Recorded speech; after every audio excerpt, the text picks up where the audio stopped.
Presented by The Hockey Shop, source for sports Langley, thehockeyshop.com. We're back together for In Goal Radio, the podcast. A great feature interview this week with Connor Ingram of the Arizona Coyotes, and what a performance. That one game this year stands out from all the others, where he was absolutely sensational, unbeatable in that beautiful start. And we'll talk a little bit about that with the co-founders of In Goal magazine, Kevin Woodley and David Hutchison, who are coming off the heels of a great Pro Read Week. Pro Read Week is one of those ones that really you have to concentrate on. Yeah, Pro Read Week. But you kind of, like, pro is the start of so many words, and it feels like it should be one word, Pro Read. And then you got week in there. And so whoever came up with that, I love the concept, but we got to find a better title than Pro Read Week. You know what? I think it's because it was just pretty much off the top of our heads. And it was basically a celebration of all the great pro reads that we had coming in, right? Got to spend an hour with Matt Murray and talk about kicking off Pro Reads Week with a bang, Darren. 8 minutes of Matt Murray breaking down screens, not just the read on that particular one, but basically did a how to manage screens video for us in his Pro Reads debut to kick off Pro Reads Week at ingoalmag.com. So we had Phoenix Copley, Joel Hofer, went back to some of our favorites. Connor Hellebuck's new to Pro Reads, Vezina Trophy winner, Linus Ullmark, this year's Vezina Trophy winner, one of the best young goalies in the game in Thatcher Demko. We've been, frankly, at the risk of injuring my shoulder, patting ourselves on the back here, we've been killing it. And we wanted to celebrate this in part because we had so many sort of new guests. We wanted to roll them out and not wait a month to get through all the new guests we got in the last couple of weeks. And two, honestly, the interview with Carson Bjarnason, the new Philadelphia Flyers goaltender draft pick, where the development camp talked about pro reads as such a big part of, sort of that style of reading the game, and that they worked on video with that. It's they're doing this at NHL development camps. We're doing this at ingoalmag.com. Let's do more of it. Let's celebrate it. And also Hutch has been busy making the Pro Reads page kick a little more ass. I don't know if you've had a chance to visit that yet, Darren, but maybe Hutch can tell you just how awesome the Pro Reads page is now. Well, it's a work in progress, but it's something that we've been talking about doing for a very long time, Darren, because up until now, you could see all 180 pro reads that are up there, but you have to sort of go through them one at a time, page by page. Maybe you want to find Carey Price, you got to go way back because he was there at the beginning of In Goal. There was no real index other than going to the search function, which of course In Goal Mag has. So we create a whole new page. It lists all 31 goaltenders at the top that have done pro reads for us. I think about a dozen or 13 now. You will see that their names are in blue and underlined. They're links. And if you click through to them, you can get an individual goalie's full archive of pro reads. So in the case of Carey Price, you click on his name, you go through. At the top of the page, for those who just want to sort of Netflix style binge on these, there's a video player. So you can watch each of the pro read videos right away, one after the other. You don't have to read the full article, all the great text that we've put together with those pro reads. Maybe you just want to cut right to the chase and see the videos. You can do that in the player at the top of each goaltender's page, or you can scroll down and you'll see the thumbnails for each and every pro read that they've done with us. Click on those. You can see the full article. So if you feel like it's a day you want to sit down with Carey Price for half an hour and learn from him, you go to his Pro Reads page and you can do that. And then maybe you're done that and you want to learn a bit from Thatcher Demko or Linus Ullmark or one of, as I say, 13, 14, probably by the time this podcast is out, probably close to 20 of these guys will be indexed at the top of the page with more and more often. So yeah, really, really proud of the work that we've done with Pro Reads that Kevin created and has done most of them, and that we've now been able to put together just to make it easier for people to access, because we think it's one of the best features of In Goal. And hey, I'm going to pull a Woody here and I'm just going to pivot to something else and keep talking, guys. I had the perfect sort of goalie parent experience today, because I think this is how you can use Pro Reads. We watched the Matt Murray pro read together this morning before we hopped in the car on the way to the rink for a training session. And we talked about everything that was in there. And there was so much in there, so many little tidbits on the importance of the hand of the shooter in a screen situation. Whether you look short side or far side, whether you take a high stance or a low stance. And it turned into a great discussion, not just of, hey, did you notice what Matt does? But my Matt got to say, well, here's what I would have done in that situation. Or, yeah, that's great, but here's how maybe things change a little bit. So it turned into a great discussion, which is a fantastic way for you to interact with your son or daughter who's a goaltender. Because I know we're talking to a lot of parents here who wonder, can my 10-year-old get something out of pro reads? Can my 15-year-old get something out of pro reads? They all can. It's just how you choose to use them. Maybe they just watch it and enjoy the experience and get one little tidbit out of it. Maybe it's something like this one where you can pick a whole bunch out. Because one of the great things here, I'm on a Woody roll. This is awesome. One of the great things about them is that there's usually one or two small points in each one that you can focus on. It's not sort of the tour de force like Matt's is today. Usually it's just one little piece, maybe two pieces. So it's a nice tidbit for young goaltenders to work on. But we also know, don't we, Woody, that they're great for older goaltenders as well, because you can learn what the very best in the game are doing, some of those nuances. And we know there's NHL goalies and NHL goalie coaches who sit down with these and learn from them as well. So something for people of all ages. Really proud of the work we've done there. And Woody even found something else to say, despite me having a 20-minute speech on them. Well, no, we talked about parents using pro reads with their young goalies as a teaching tool, as a learning tool, as a way to sort of understand how the best in the game read the game, process the position, and what you can apply to your own game through that, whether it's beer league or kids. You know, goalie schools, private working with kids, goalie schools do it as well. And I think we've got to give a quick shout out to GTI Goaltending Training Institute, who came on board with In Goal Magazine recently, bought a subscription for every student they're working with this summer. And one of the parts of the conversation we had with them was about how they use these tools. And yes, sometimes, you know, an Alexander Ovechkin one-timer as a pro read, and we've done those with a couple different goalies, doesn't apply to little Johnny or Susie at 10, 11, or 12 years old.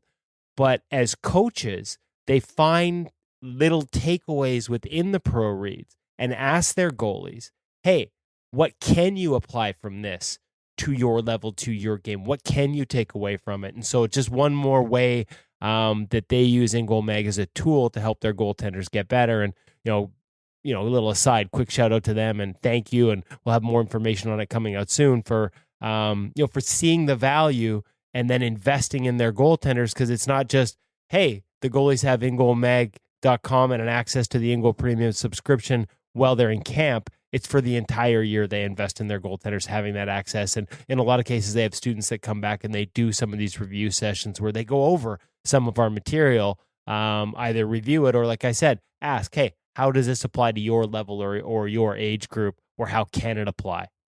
And Woody, thanks to GTI for sure. What an awesome thing they're doing for their goaltenders and great support for In Goal. Let's not also forget that the Oakville Hockey Association in Southern Ontario is doing the same thing for all of their goaltenders, and at least one coach on every team will be getting a subscription to In Goal Magazine thanks to the association. So they're recognizing the value that pro reads and everything we do and how it can fit in their overall goaltending development program. So thank you to them. Yeah, In Goal really is a blanket for goaltenders, but pro reads gives you that inside the dressing room, inside the position, inside the circumstance and situation that you just can't find anywhere else on a depth the way that you guys have offered up with so many different goaltenders. And you said 31 different goaltenders. Great goalie number. I think 31. And you mentioned Carey Price a couple of times. I don't know whether that was planned or not, but that was beautiful in tying those two together. And then with the screen part of it, like there's a theory where you always did look to the stick side. And I think that's changed a little bit or evolved or options there. I know some teams always say you take the the short side, and the defenseman, if you're a shot blocking team, will block the far side. Like that's pre-planned, scripted from a defending standpoint. But Matt Murray, that was beautiful. Absolutely fascinating to try to give that to the layman, the up and comer, the men's league or the women's rec league player. It's unbelievable what that offered. Well, and just one quick shout out, because I've been doing a fair bit of patting our backs here for what we're producing content wise. None of this happens, and I thank Matt several times throughout our interview. Like, he gave me an hour of his time in July to do a video review session. Whether it's Thatcher Demko when he was injured, sitting down for 45 minutes at Rogers Arena, Yaroslav Halak when he came into town with the Rangers after practice, Linus Ullmark half an hour after practice, just finding a room where we can sit and go over video. And Linus talked about that was his give back to the goaltending community. That's how these guys see it. And we can't thank them enough for being as open as they are with how they see the game, knowing that it's going to help the next generation of goaltenders in ways they didn't have an opportunity. They didn't have this opportunity when they were young. And I've had a lot of NHL guys say, hey, I wish I had this when I was young, and I'm happy to contribute to it. We'll get to the latest, what's going on over at the Hockey Shop, hockeyshop.com, and Source for Sports Langley with our gear segment with Cam talking about the Bauer KONEKT HF2 skate. That's the second price point of the Bauer KONEKT, the laceless skate, the ski boot skate. A lot of us like to term it, but that's going to be a great opportunity for so many guys, girls to get into that new technology. But as far as what you're thinking, wouldn't it have been nice to sit down with Mika Kiprusoff in the day and to see what he was thinking? And I'm not sure whether there was an answer to that, because he was so natural and fluid and flexible and chill with it. And one of those, the first guys to have the reaction to a situation, to reset, and he just, and now there's a big honor coming towards him. Yeah, Calgary Flames retiring Mika Kiprusoff's number 34, putting it up in the rafters. Yeah, little fellow Pacific Division team, the Vancouver Canucks, should be doing the same with Roberto Luongo instead of the Ring of Honor, but I digress this fall. What a great honor for Kipper, all-time leader in wins with the Calgary Flames, and a guy that I got to watch really closely here in Vancouver. A couple little tidbits that I think of when I think of Kiprusoff.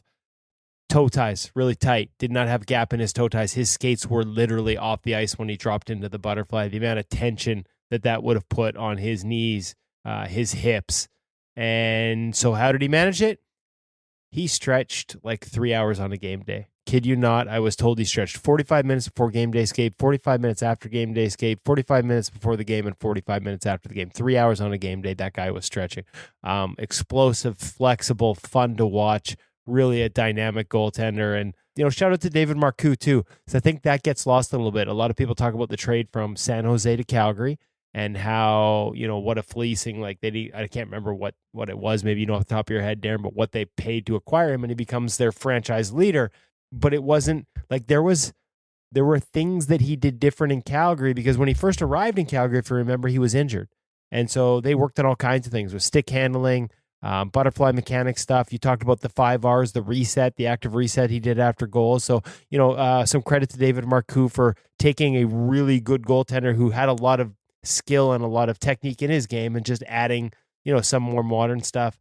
Last one for me, I think my favorite memory of Kiprusoff was a story that was written in the Calgary Sun, and I remember following up on it with him later on, and I think we might have even published a version of it, Hutch, way back in the archives. But he was just such a water off a duck's back personality, your perfect fan. And the story was, I think it was a Finnish national team camp, and they made them go for a run in the woods, and so everybody ran into the woods. And as soon as they were out of sight of the coaches that sent them into the woods, Kipper just stopped and basically found some berries. And he picked some berries and he ate some berries, and he waited till the rest of the group came back, and then he joined them at the back end of the run and finished it off. And so there's all kinds of he was kind of a, sort of devil may care attitude and just kind of came off as really casual about a lot of things. And so, like, he was excellent at his craft, and I talked about the 3 hours of stretching. He put a lot into it, but there was a mischievous side to Mika Kiprusoff and a humor that I don't think we got to see publicly because he was so quiet and soft-spoken. 305 of his 319 career wins coming as a member of the Calgary Flames. And yeah, that was a trade that really benefited Calgary so much. And at the time, it was a conditional second round pick that they got from the San Jose Sharks. Not a bad deal. Yeah, except it worked out. This is one that worked out for both teams. Who was the pick? The conditional second round pick was used on Marc-Edouard Vlasic, which worked out pretty good for the San Jose Sharks. So a win-win, a second-round pick. That's it was actually a really gutsy trade to make, to give up a second-round pick for Kiprusoff at the time. Because he wasn't playing, because he was stuck behind Toskala and Nabokov. Yeah. So it looks great in retrospect, but what a gutsy play. I think was it Daryl or is it Mike Keenan that coached him? I think Daryl was the coach in Calgary at the time. Mm-hmm. So I'm not sure whether he was who was the GM, but yeah, you're right. That's at the time people would have been going, "You're giving up a second round pick for this goalie who's not even playing for the San Jose Sharks," and look how it turns out. So when you think of Mika Kiprusoff, Hutch, what's one of the first things that comes to your mind? Well, I mean, it's personal. Like before Woody was part of InGoal, when I first got started, shout out to Kevin Weeks, who was one of the first people who opened up to me and gave me the privilege of doing one of my first interviews, and was meeting him at the rink when he was covering a Flames game in Calgary. I happened to be in Calgary at the time, and was able to organize to go to the rink and meet with Kevin Weeks. And there I was able to video and photograph Mika Kiprusoff, the first NHL goalie I got to shoot in a rink. Later on during that game day skate was Devin Dubnyk, I believe, showed up for the Edmonton Oilers. And I may have that one wrong, but I'm pretty sure it was actually one of his early appearances there. So yeah, that was a really cool experience, and glad to be a part of that. And thanks to Kevin for making that happen for me. And yeah, just a very unique goaltender in his approach to the game. And I think, I mean, aside from just technically really enjoying the way he played the game and admiring the way he played the game, I think that mental approach and that attitude, I mean, you mentioned playing for Daryl, probably that laid back Finnish attitude is something that you would need to be able to survive with Daryl, right? Like there's a goalie maybe that's uniquely qualified for that situation. And, in terms of that long time preparation on the ice, that actually reminds me of my college goaltending partner. My very brief cup of coffee in university goaltending was John Elkin, who works with a lot of these guys now in Toronto. And I remember him with some pretty intense preparation before every time he hit the ice. He was ahead of his time as a goaltender. So yeah, a lot of maybe not specific Mika Kiprusoff memories for me, but really some great ones. And I'm kind of surprised it's taken this long to retire his number. No? Fair. I can't remember how long he's been retired for a while. He's been involved in the organization as well. That's a good point. Darren, I want to know yours. What's your take? What's your resounding memory of Mika Kiprusoff? There's two. One, the way he positioned his hands, right, or approached it with the hands was fascinating. Yeah, it was just different on that side. Okay, and so the other one. Okay, go ahead. Then I'll give you a story on that. Yeah, I wanted to hear that because I've never heard of why he approached it with his hands like that. The other one was the young man who dressed up as Kiprusoff in the stands, and right down to the beard and everything, and the mask up, and and I saw a picture a couple of years ago. Like he's an adult now, but that is one of the things that comes to mind. How that young man would wear the street hockey pads and the mask and everything, and would imitate everything that Kipper did during the course of a game. So the one thing we would never ask goalies to imitate is Kipper's glove hand motion. You mentioned it, right? He would basically turn his glove over like a timing mechanism where he turned the hand over to face the shooter and then lift it up and make the catch. and just shows you how incredible fast his hands were. Now, I was told, and I can't remember if I ever asked him this story or confirmed it with him.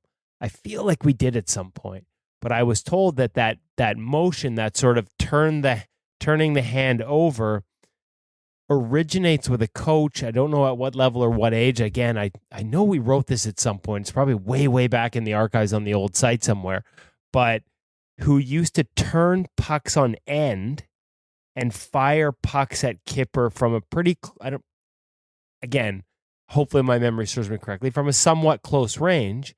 And it was a defense mechanism that became a part of his catching mechanism, where he was basically like protecting himself, turning, like, not that you would think you should turn your hand over, but it was like a flinch because this guy was firing pucks at his head that were turned on end and dipping and diving and moving all over.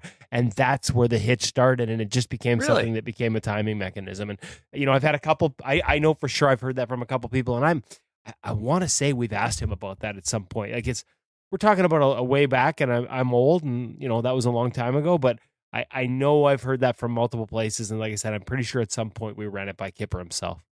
Dude was so flexible too. He's been retired 10 years. 13 was his last year. So he is due for this honor. And I'm with you, Woody. If you're in the Hall of Fame and you've spent any significant time with that particular organization, then your number should be retired. Unless you're Toronto and you've got a different approach to it because you're so long in the tooth. But man, oh man, like hello, Roberto Luongo, absolutely. Yeah, it's a no-brainer that you should be able to do that. Speaking of guys whose numbers will one day be retired, how about Cam at the Hockey Shop, keeping up with all the stuff that is coming in there on a weekly basis? We're going to go to him here in a minute and talk about the Bauer KONECT HF2, the second price point, quote-unquote ski boot skate. But man, Hutch and I were in there, and that place is packed to the rafters with new gear. Custom graphics on the new Brian's gear that is exclusive to him. Some chest protectors that we're going to go through that have Source for Sports exclusive features, extra padding. The latest from CCM. These are all reviews we're going to get to here on the podcast, but these are all things that are in store now. So there is so much coming in that we can't keep up. So if you're looking to find out what's new in goaltending, there's only one place to go. It's the Hockey Shop, Source for Sports, thehockeyshop.com. If you have questions about what's new, how it works for your game, how it might fit differently than a previous product or say the previous iteration of that product that you've used, make sure you give Cam a call and his staff. They will get all the answers to make sure that new gear fits your style, fits your game, and fits your body. That includes this new Bauer KONECT HF2. Obviously, if it's a lower price point, you're getting a little bit less. But what's changed? What do you get less of? How big a difference does it matter? And at what level does it matter? Let's go to Cam and get all the answers.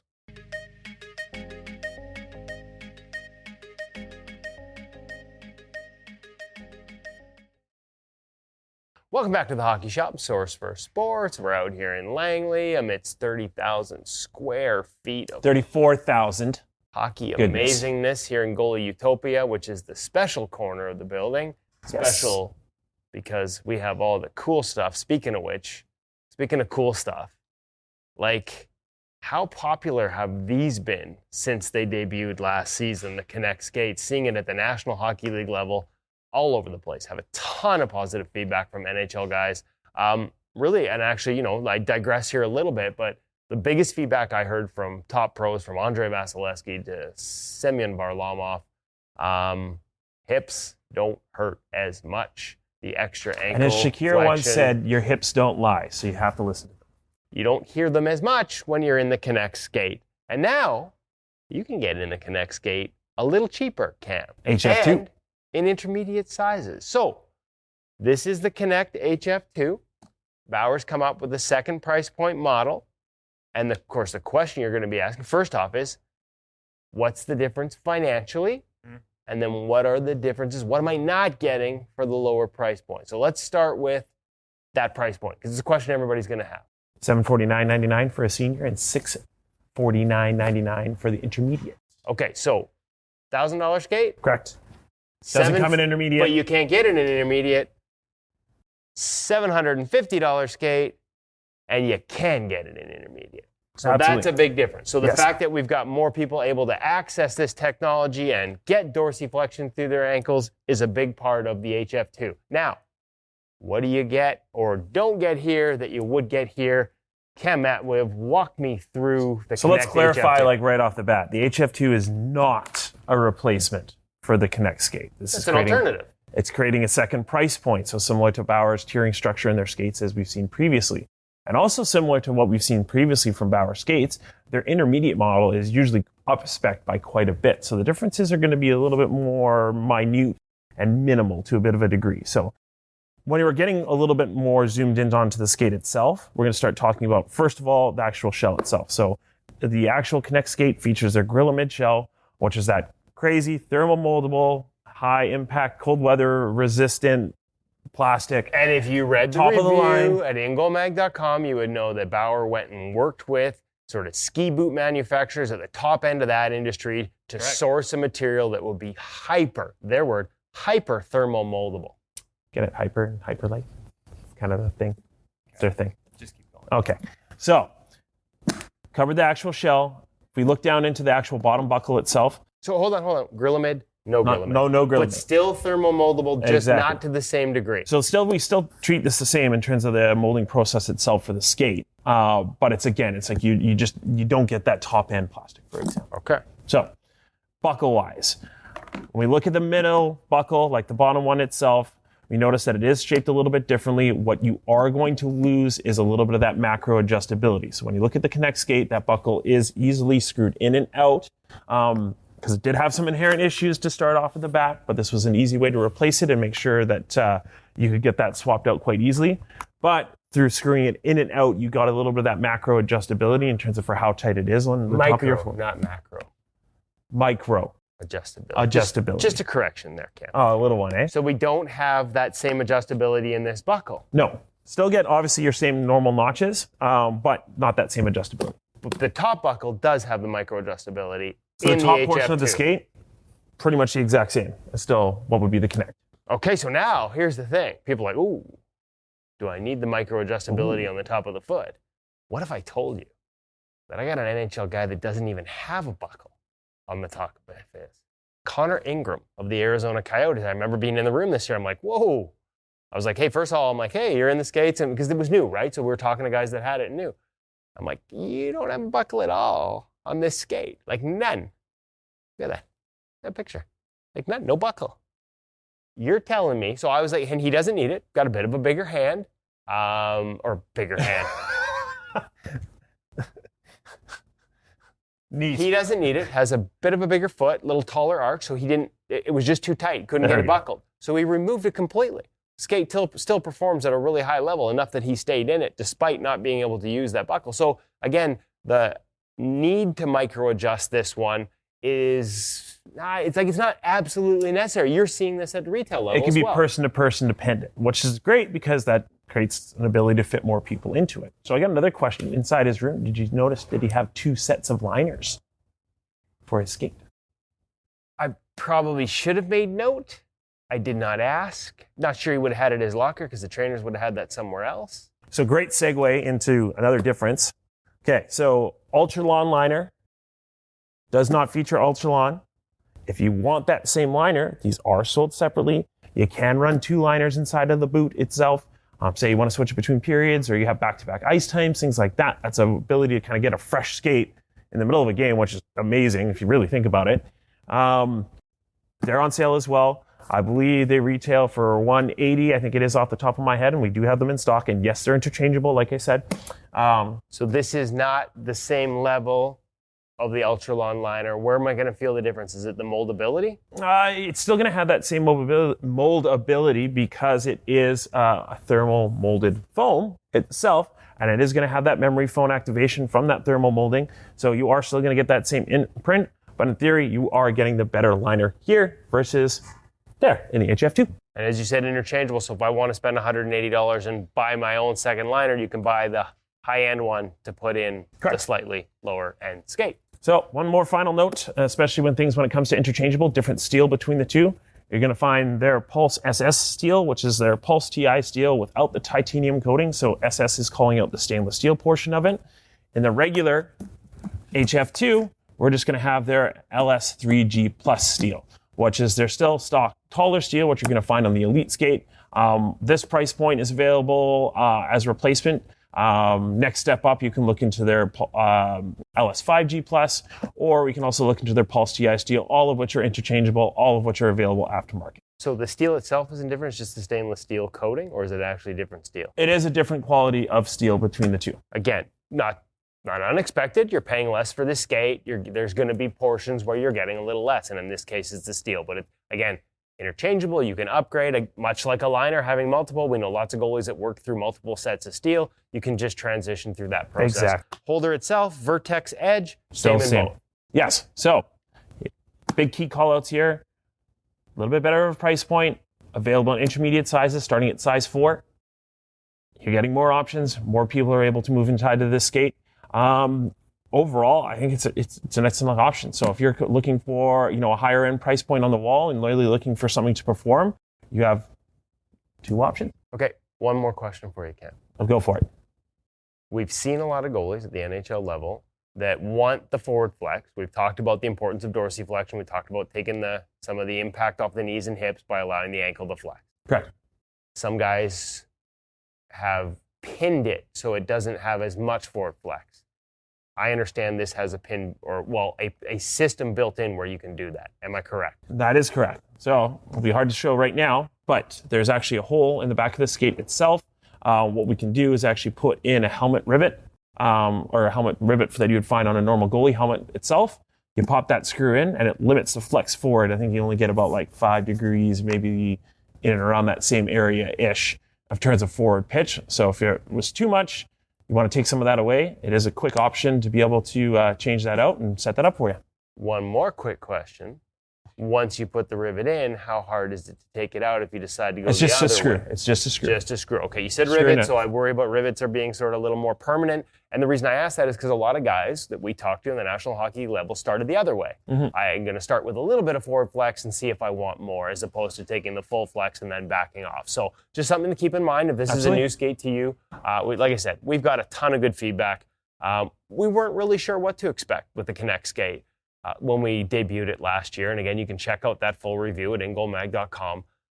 But talking to guys at the highest level, where I think we traditionally see less willingness to adopt new technology, like guys are a little more sort of stuck in their ways, I was really surprised at just how much they love this skate and how many guys switch and some of the reasons for it, frankly, especially when it comes to sort of hip health. So a lot to keep in mind there. And I think just a great thing by Bauer, bringing it down to a lower price point so more people can get into it, adding the intermediate options. If they've got any questions, you can give Cam a shout at 604-589-8299 or 1-800-567-7790, or check us out at thehockeyshop.com. All of our social platforms, we've got some more video and stuff like that up on there. So give us a shout. Sorry, Hutch, you're going to have to put those numbers up because he talks so fast sometimes for everyone else. It's the balloon. It comes up somewhere. Like and subscribe. Bye.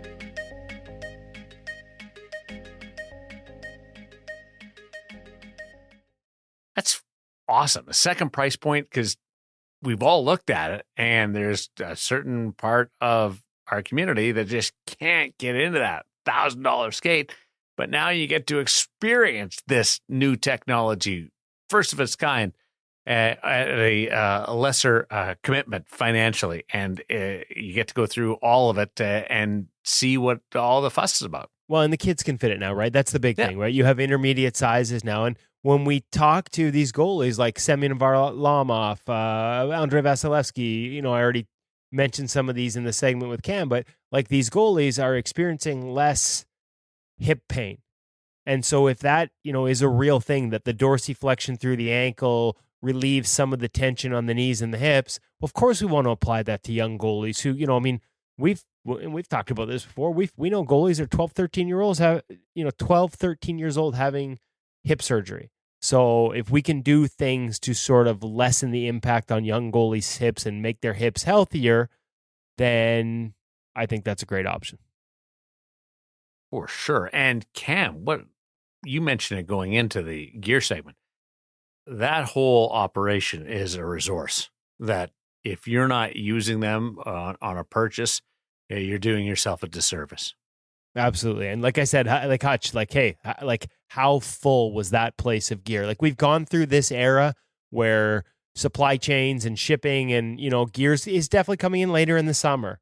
And there were times though, when it was like, man, like what do we talk about? Cause we don't have a lot to sell right now. Cause you were waiting on so much gear. They are on top of all their ordering. They have got everything coming in new. As a matter of fact, Cam just texted me before we went on the air to say the True 7X3 line, which is again, their first lower price point option since True acquired Lefebvre. He's getting some of that arriving in store this week. He just got his first sets of those today, and we're going to be back out there in the near future to film that as well. I know we rave about the place, Darren, but I think we need to remind ourselves how cool some of these things are because we get to enjoy them all the time.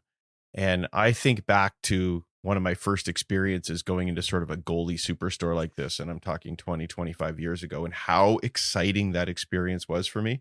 I was walking around the hockey shop the other day as we were filming, quite literally taking photos on my phone just to remember some of the displays and remember some of the stock and how just like you go to a stick rack, which has literally hundreds of sticks on it. It is so exciting. And then they've just got these gorgeous graphics of, I think it was, the mask rack had Jake Ottinger on the side of it, and just the display. It's a celebration of goaltending. It's just so exciting and gets me hopping, boys. Have we officially settled on a name for the gear segment with Cam? Like, no, Cam's I was just about to say like celebration of goaltending might be it now. But Woody just said, Hutch Cam's going to get his number retired one day. I mean, are you experiencing some great personal growth this week or something? Because the chirps are back. I mean, he's all over Cam, and we all love that. And now he's saying that he's going to get his number retired one day. This is, I hope Cam's listening because his head's growing by 3 more sizes again. Listen, you got to, I chirp because I love. And the reality is Cam does a hell of a job at the Hockey Shop Source for Sports, and we're proud to be associated with them. They've done a lot for us. The partnership's been good both ways. And it's, it only works. In a matter of fact, this could be a nice little segue into our feature interview and Sense Arena. It only works because they're good.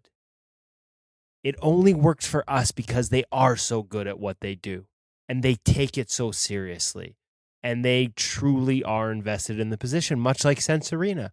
When we first heard about virtual reality for goaltending and they approached us to become an advertiser, our first response wasn't, hey, sign you up, we want advertisers. Our first response was, we need to make sure this is legit. We can't promote something we don't believe in.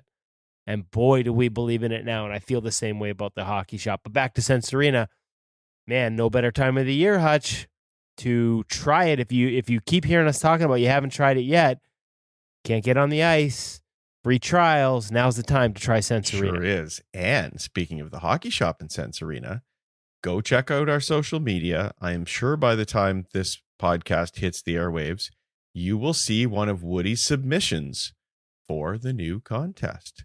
We got a nice photo of Woody outside of the hockey shop testing out Sense Arena. He just loves it so much.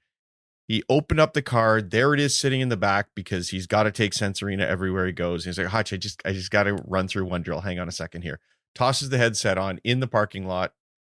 I had to snap a photo as one of my entries in the contest of where are you using Sense Arena these days? We're so excited about summer road trips, going to goalie camps like I'm doing this weekend, about to drive to Edmonton to hang out with Eli Wilson. Parents all over North America and the world are driving kids to training sessions, just grinding, trying to be the best goalies they can by the time the fall rolls around. And Sense Arena, whether it's one of your great training tools at home or whether it's a tool you take on the road for these great road trips of goaltending, Sense Arena is something that should be in your backpack, helping you become a better goaltender, Woody. Darren needs his submission to this contest. There are so many beautiful places in Vegas, Darren. Oh, no. There's only one place that we need now. I need that giant spear freaky thing that they got down there on the strip with the eyeball looking at you as you use Sense Arena in front of it. The latest addition to the venue list in Vegas is the Sphere. It's like 18,000 people. It doesn't look that big, but 18,000 people fit into that thing for concerts. U2 is going to open it up, but it's the biggest LED display ever. If you haven't seen it, just Google the Sphere, and that's a venue. I flew in the other day, and it was out the right window, and it's like, wow, what a cool! And it wasn't even anything like ridiculously technical or wild, like the eyeball thing. It was just a not a generic design, but one of those just fit into the environment, and it was just jumped off the page. You too need to enter this contest. I was just about to say, like, you're kind of a big deal in Vegas, Darren. Like, you too, hook a brother up with some tickets here, man. Like, wow, U2 in front of 18,000 people. That's like pipe dream stuff for some of us. And it's 360, right? So there's no real bad seats in that, and it's cool. The tickets will be left at will call. Thank you. Just come on down, enjoy it, and make sure you guys stop by the house and let me know how it was. Will call. Love it. Listed bring your under ID. Kirk Broda and sure. Johnny Bauer. That'd be really good. I was actually on Legends Row in Toronto the other day. After going to a Blue Jay game, we stopped by Scotiabank Arena and saw the guys Turk Broda and Johnny and that whole thing. So that was kind of cool. Wanting to join that type of legendary status, Connor Ingram is our Sense Arena feature interview this week. And Connor, I watch him play, and he's one of those guys. Like, he's not big, he's not overwhelming, but I just want to play like him. The way he plays the game, I would love to be able to physically approach it like he does. Yeah, and you know what? Like, I don't want to give away too much to this interview. I want to just roll it. It's not a super long one, but it is packed with details, some tips, some great tips on puck handling, some tips on skate integration, depending on whether, where the next pass is likely to go out of the reverse, that he picked up from UC Saros when he was with the Nashville Predators. Some great advice on, sort of managing life as a backup goalie, because he wasn't playing a lot at the beginning of the season. And then he was lights out in the second half. Like, that's the other thing. Connor Ingram, and you're not going to notice it because Arizona, not as many people maybe watching, whatever. They weren't a great team, obviously. They were more in the Bedard sweepstakes this year, and their goaltenders bore the brunt of it. But his adjusted numbers, especially after Christmas, were off the charts good. He was exceptional. And, again, I watched him play a lot of shuffle movement.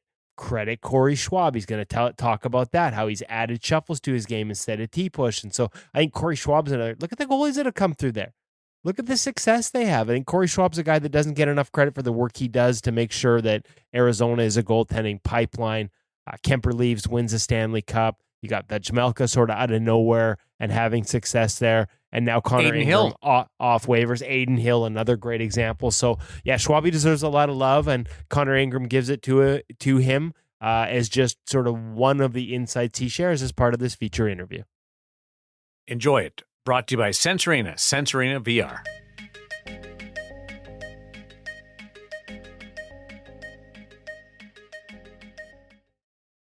Really excited to welcome to the In Goal Radio podcast first-time guest, Connor Ingram of the Arizona Coyotes, coming off a fantastic debut season with the Coyotes and a contract extension, 3-year deal to stay in Arizona. I guess first off, Connor, congratulations on the new contract. Yeah, thank you. It's good to get it done and have a home for a couple of years there. Nice to get a little stability. I know you were at Nashville for a few years, easy for me to say, for a few years before then, but just to have that little bit of consistency and have a contract for another 3 years, what does that mean to you as a goaltender? Yeah, it's nice. I mean, I've been lucky. I had my 3-year entry level and then signed another 3-year extension in Nashville and 3 more here. So it's been good. I mean, nobody wants to go into a contract year every year. So to have that stability is good. And I'm just happy we got something done that everyone was happy about.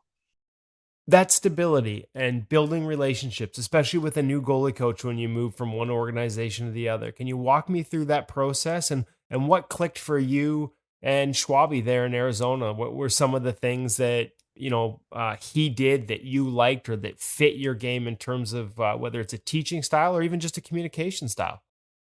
Yeah, I think we got along right from the get go. I know Schwabi's another Saskatchewan guy, so we had that in common to begin with. And then Schwabi's a big believer in just what makes you successful, lean into that, and what you struggle with, just try and build on. So he wasn't trying to make me into somebody I'm not, or make me play like somebody else. And I think he just kind of took my good attributes and tried to make them better. So we've had a good relationship since the start, and he makes coming to the rink every day pretty fun. Okay, so attributes that you consider your strengths. I think that can be the one thing when you go work with a new goalie coach. And this is advice that would resonate for kids, right down to minor hockey when they're switching teams every year. Knowing your strengths and sticking to them. What do you see as sort of your foundation, Connor? Oh, that's a good question. I think from the time I was young, I was never fast enough or big enough to get away with just pure athleticism. So I had to learn to read the game and think it before you played it. And I think that was one thing that always helped me. I can't get lost outside the paint or anything like that. I'm not fast enough to recover. So just knowing where I got to be and just kind of waiting there, waiting for the game to come to me is what I rely on a lot.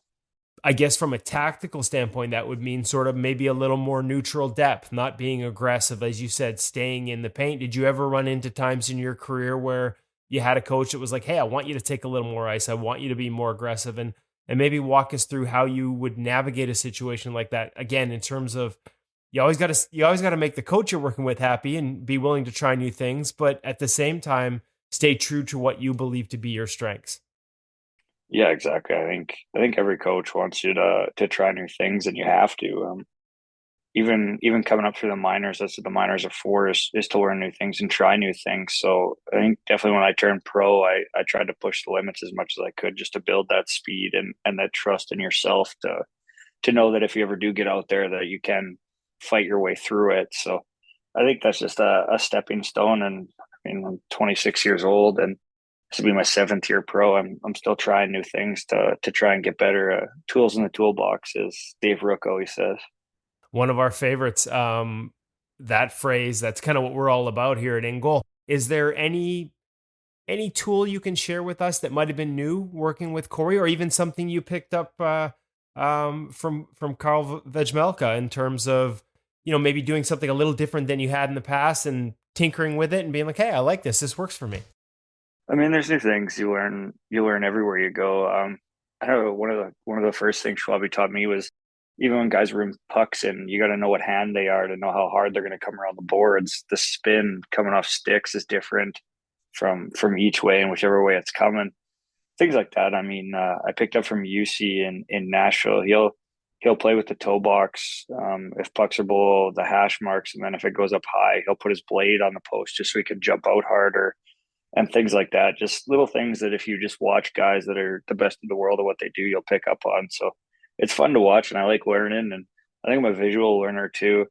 So just being at the opposite end of Veg all year, I think I probably do things like Veg does now without even thinking about it. Can you can you think of an example? I said, I know you just said without even thinking about it, but I loved both of those examples. I never would have thought about what hand, like we talk a lot in pro reads about what hand on a rush, but I would never would have thought about handedness on a rim. Yeah, exactly. Just things like that, though. Like even I'd never thought about that. I mean, it seems so standard to Schwabi, and when he talked to me about it, I was like, that makes sense. I just never really put the pieces together. So I mean, we've been at it for a long time, and somebody's always going to teach you something if you're watching and listening. Adjusting to a new team in terms of as the year went on, especially as a guy you mentioned, reads are something that you see as a strength. How long does it and did it take to get comfortable? Was there a process, a time where it clicked? Just basically reading off, not so much systems, because I don't know how much they're different from one team to another, but is it more individual tendencies? In order to read the game, you have to not only be able to read what opponents are trying to do, but trust what's going on in front of you and read off your own guys. Is that a process? And is there anything you can do to expedite it, video or whatnot? Yeah, I don't think it was anything Nashville did, but I mean, or not Nashville, Arizona did. But I mean, at the start of this year, I had 6 NHL games, and 4 of them came in the playoffs. And I always run it back to when you're a freshman in university. That first 6 months, it's going to take a while. You got to learn how to cook for yourself, and how much fun you can have and balance schoolwork. And that's what I always kind of compare it to. So every level you take, you gotta learn how it works and how it goes. So I think there's a little bit of a learning curve whenever you make a jump. And for me, this is my first time in the NHL kind of full time. So it kind of right before Christmas there, you started to figure it out. And after that, it just gets a little bit easier. Is it just a comfort level thing, or like you said, there are little details in terms of how the team does things, how the league is that takes a while to adjust to? I don't know if it's details or things like that, but I mean, it's the NHL. No matter what you do in the American League, the NHL is always going to be a step up. It's Right. it's different speed. It's different skill levels. You're never going to see an Alex Ovechkin one timer in the AHL, no matter how good they are. It's a whole nother level, and no matter how hard you work in the AHL, it's always going to be a step, no matter what. So I think it's there's a bit of a learning curve there for sure. I mean, learning curve can apply to, like you said, comfort around the team, reading off teammates, technical, tactical. What about mindset? Knowing that you belong and believing that you belong. Is that a work in process or a work in progress as you get there and spend your first full season, or do you go in with that belief and just have it reaffirmed? How did you approach that? Yeah, it's definitely different. You always tell yourself that you're good enough to play in the NHL, but until you get there, I don't think anybody that says that they've never questioned whether they can do it or not is telling the truth. There's always going to be that seed of doubt, and you gotta do it, and you gotta succeed to truly get that confidence. So I think just the more you do it, the more comfortable it gets. It's like anything in life: the more you do it, the easier it's going to get. So it's definitely different, but it's a fun process. Okay, so you're clearly passionate about the position. Especially, I love the way you talked about those details in terms of UC on the post or the spin off sticks and handedness on dump ins. Where did it start for you? Let's rewind. Superheroes have origin stories. Where's yours? I played defense until I was 12 years old, and then I realized I couldn't skate. Um, I can only do crossovers one way. So then mom and dad stuck me in the net and said, "This is what you're going to do." So that's where it started for me. I wasn't passionate about the position as a kid. There's no doubt about it. I didn't love it. I definitely loved playing out. It took it took me learning that I wasn't going to do it that way to become a goalie. So a little different for me, but that's my story.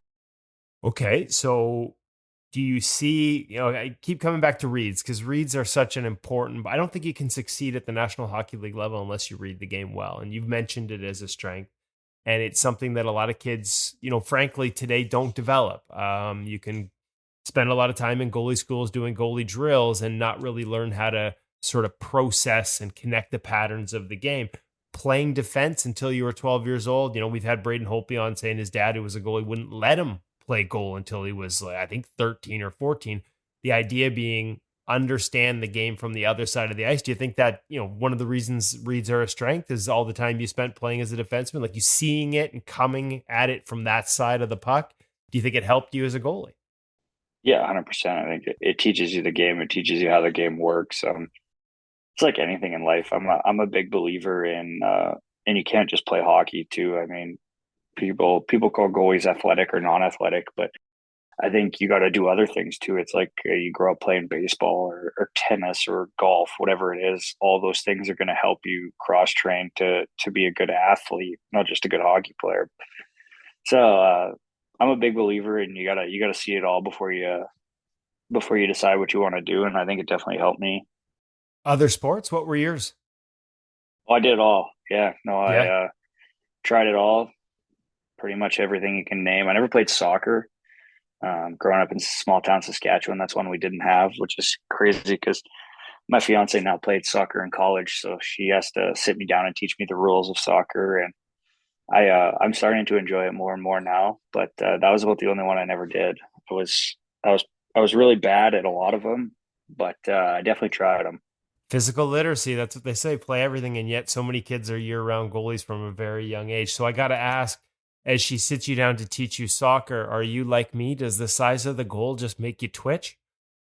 Yeah, it's definitely different. I mean, I think it was one of the very first dates we ever went on. We went to a Nashville SC game, and I had to be honest with her. I had to sit her down and just be like, "Listen, I don't know what's happening here. You're gonna have to walk me through how this works." So Yeah, she's taught me a lot, and I do enjoy watching soccer now. So it's fun. I mean, for me, it was a new sport that the world loves that I had never gotten into or understood. So it's fun to kind of be new to it and still have that excitement. You said you played them all except soccer. Is there one that you go back to still? Like, are you dedicated just like gym guy in the summer, or do you play other sports? I remember Lundqvist for years. Tennis was his thing in the off season because he was moving his feet and using hand-eye coordination. Is there something you like to go to so that you're not just training goaltending all the time? Yeah, no, definitely. I know Sarah and I play a lot of tennis. We play tennis at the gym too. This is the first year that I haven't played. I played men's baseball with my brother for a lot of years, just as something to do. But this is the first time where I said I probably shouldn't do that anymore and take care of the body just in case something happens. So no, I we like to do it all, and I enjoy it. We play slow pitch every now and then, or things like that. So I'm a big believer in doing other things and getting away from the game of hockey for a little bit. You said you didn't love it at the beginning. Have you come to love the position since then? And where did if so, at what point did that start? Yeah, that's a tough question. I mean, as a goaltender, I think you're either the hero or you're the goat. So some days you love it and some days you hate it with a Right. passion. It's like Yeah. it's like being a football kicker. Nobody cares until you screw up.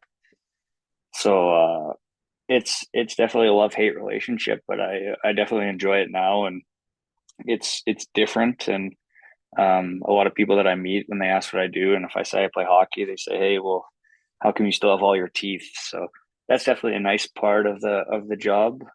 But yeah, no, it's there's days you love it, there's days you hate it. There's no doubt. So obviously you've got a good fitting mask because there are some of us who have lost teeth despite being a goalie. So Yeah, I'm exactly. glad to hear it. Um, Those sociopaths that don't wear the chin straps, those guys are nuts. yeah, I may have not had the proper one on when I lost mine. So Yeah, yeah. the chin sling. Yeah. Yeah, lesson learned. Lesson learned, Connor. Hey, Kamloops, you once told me that Dustin Tokarski was your guy. So as you get into the position, and like you said, love hate, but was he the guy growing up? And how did walk me through your juniors, your time with Dan DePalma, and sort of how your game evolved, how you went from the kid who hadn't played goal until he was 12 to playing major junior just a few years later. Yeah, no, I definitely love Ticker. I still love Ticker. I was talking to him when he signed in Buffalo the other day, actually. No, I think for me, I was never good at it.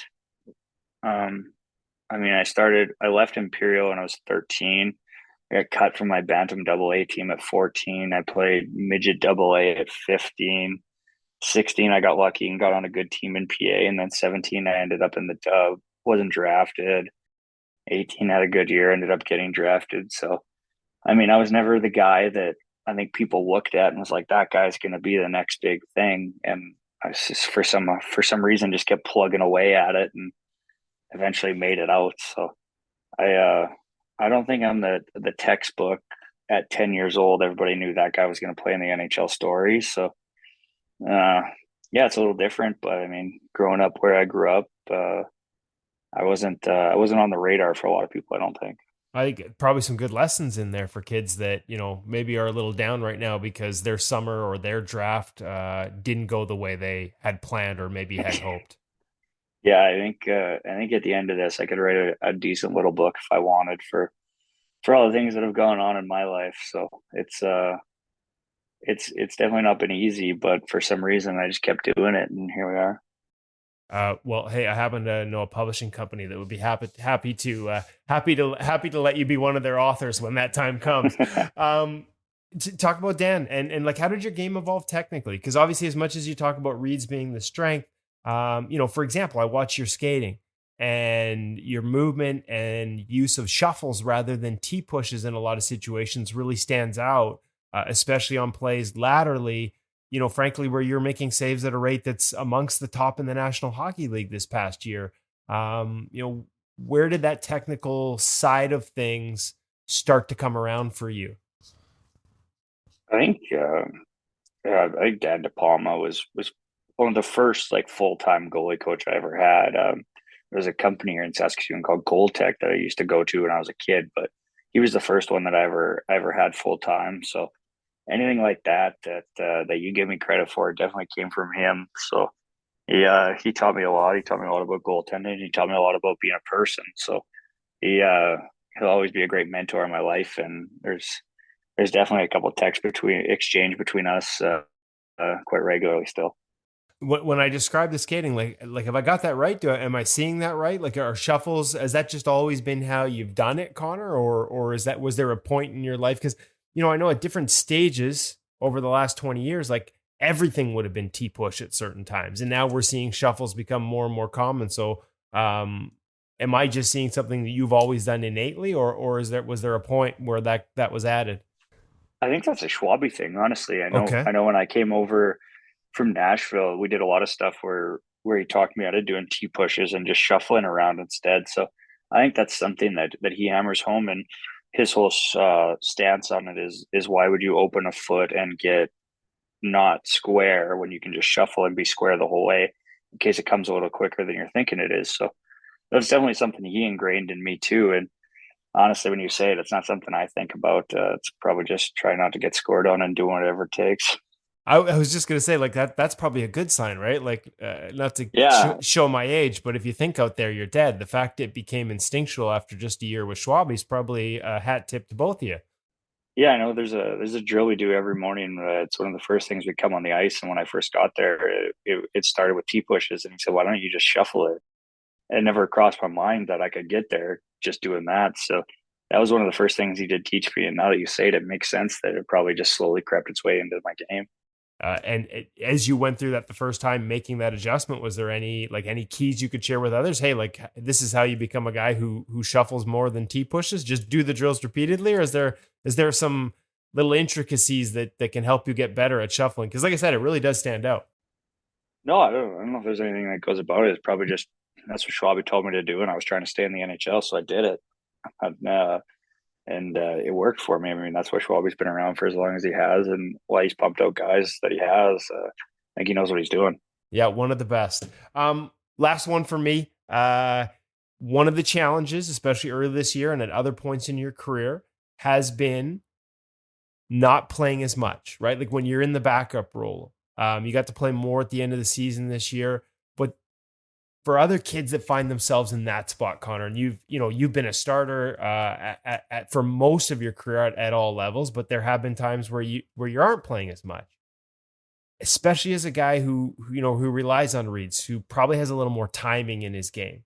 How do you stay in rhythm when you're, how to stay on your game when you're not playing very many games? Any advice you can pass along to young goalies that are like, man, I'm not playing as much, I need to stay sharp? How do you do it? It's funny you mentioned that. I think it's probably mid-December. I sat down with Schwabi and I said, listen, the last 6 years I played in the AHL, the whole point of playing in the NHL is just playing, or in the AHL is just playing as much as you can. You have to prove that you can be a starter in the AHL to make the NHL. Right. And then you get to the NHL and you go and you be a backup. So it's, you've worked your whole life to be one thing, to make it and do something else. Because nobody breaks into the NHL as a starter. You got to break in as a backup and earn your way through there. Of course. So it's definitely different. And I remember sitting him down, just being like, listen, I forgot how to do this. And then he helped me through it. I mean, you take practice like games, and you got to learn to play once a week again. For a lot of us, that's different when you make the NHL. We played 150 AHL games, and I think my last 2 years I played 60 and 50 in the AHL. So you got to do that to make the NHL, and then you go back to doing it the other way. So it's tough. It's a learning curve, and I got to give Schwabi credit because we did have that conversation. I was like, I don't know how to do this anymore, and he helped me through it. And I mean, we just took practice like a game every day, and then, like you said, I got lucky in the second half and started to play more. So you kind of get back into that rhythm, but it's definitely different. And just to pull on that thread a little bit more, treating practice like a game as a philosophy to help you keep in game rhythm. Man, like, we're all goalies. We know that there are large portions of practice that just kind of suck for goalies, right? Like, it's just not, it's like guys are shooting every 3 seconds. Do you have to pick your spots? Like, how do you do that? Like, it's one thing to say, I'm going to be game intense, but do you have to pick moments? How do you sort of find that sort of balance? No, I don't. In the NHL, I don't think you can pick your moments from. It was something that Ben Vanderklok in Nashville used to say to me. He said, "When you step on the ice, you're ready to go, no matter what. Whether you get a warm up drill or not, you better be at the top of your game from the moment you hit the ice."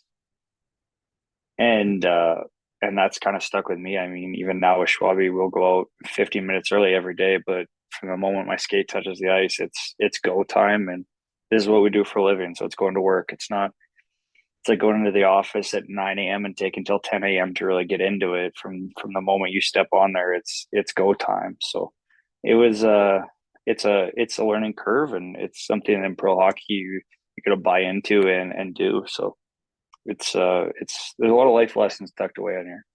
I was just going to say it sounds like great advice. Sounds like a great lesson for goalies at every level. I know we've published articles over the years, like how do you manage practice when practice isn't for goalies? And sometimes maybe over managing it is a problem. You just got to go out there and compete as hard as you can. And I think that's great advice on its own. Yeah, I think that's all you can do is that's what we do when we go to work. So put your work boots on, take your lunch pail, and get at it. Well, it's been really fun watching you go to work in the National Hockey League over this past year. I'm excited to watch you staying in Arizona for the next 3 years on the new contract. And just can't thank you enough for taking the time. Like you said, try to get away from the game. And here I am hitting you up on July 11th for an interview. Your time is much appreciated. I know a lot of young goalies are going to benefit from the lessons that you shared. So thank you very much, Connor. No, appreciate it. All good. Thanks for having me on.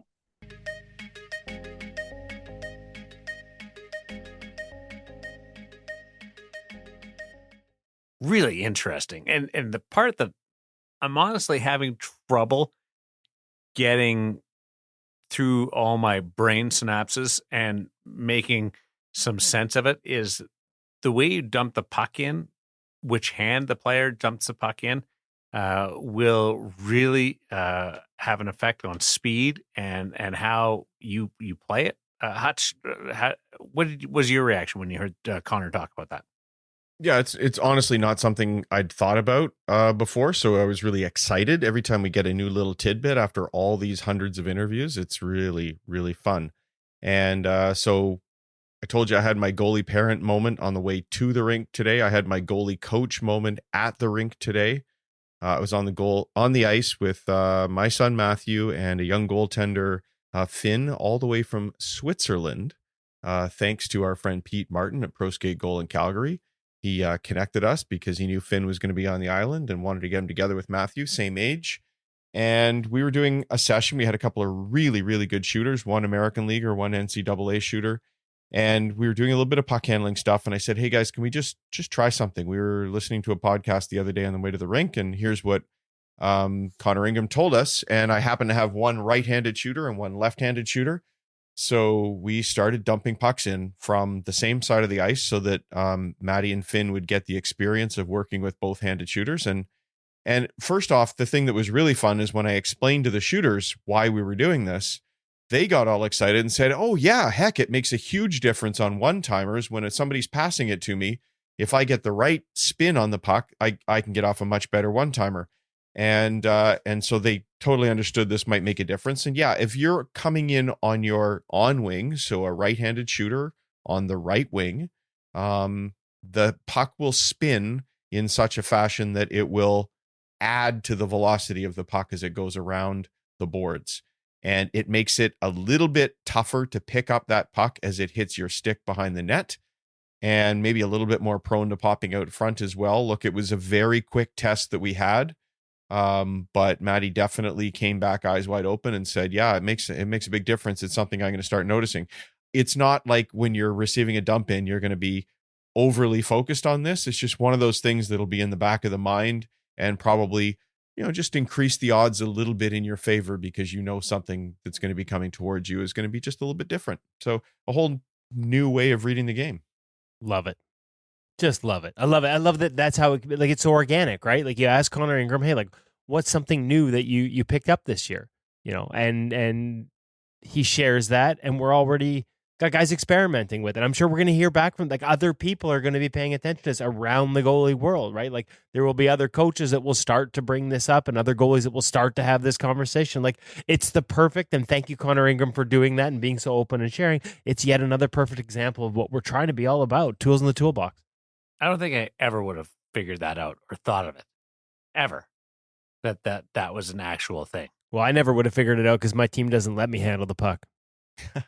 Hey, Beer League, you got to handle everything. Who cares what they say? The opposition against me would never dump it in.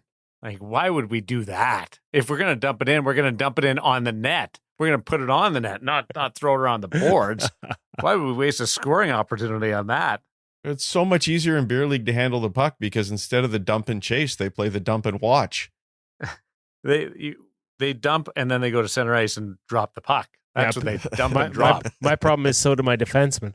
The dump and cheer. Hey, want to wish you a great weekend up with Eli Hutch. You guys really enjoy that. Love him. He's such an amazing person and a teacher. So really enjoy that. And Woody, for those that don't know, why would they? You are on a personal leave right now in the midst of some fun, and you made time to do this, and that is awesome and so crucial to the success of this podcast and in goal and everything. So taking the time out of having everybody else is off having fun right now, and you're doing the podcast. So thank you on behalf of all the goaltenders. Hutch is grinding 14 hours a day. I couldn't just bail completely on my gig here. Wait, could it just wouldn't be as good? I gotta keep up with the big man who is just absolutely killing it at in goal right now. Pro Read Week. I say it like, let's go Devils. Buffalo. Pro Read Week. Thanks to Connor Ingram, obviously Cam. Congratulations to Kipper, and thanks to you for listening. In Goal Radio, the podcast presented by the Hockey Shop, source for sports Langley, thehockeyshop.com.